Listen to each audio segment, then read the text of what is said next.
Ano ang dapat gawin kung hindi ka pinapansin ng tao?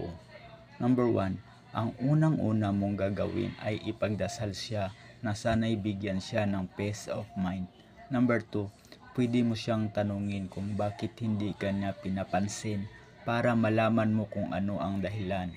Number 3, kung mahiya kang lumapit sa kanya, hayaan mo lang siya. Magsasawa rin siya na hindi ka pansinin. Number 4, umiwas ka na lang para hindi ka ma-stress.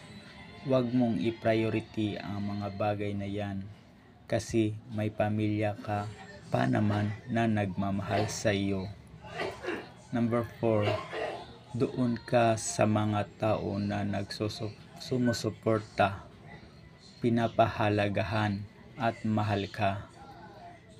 Share this video sa mga taong hindi ka pinapansin. Sana ay nakatulong.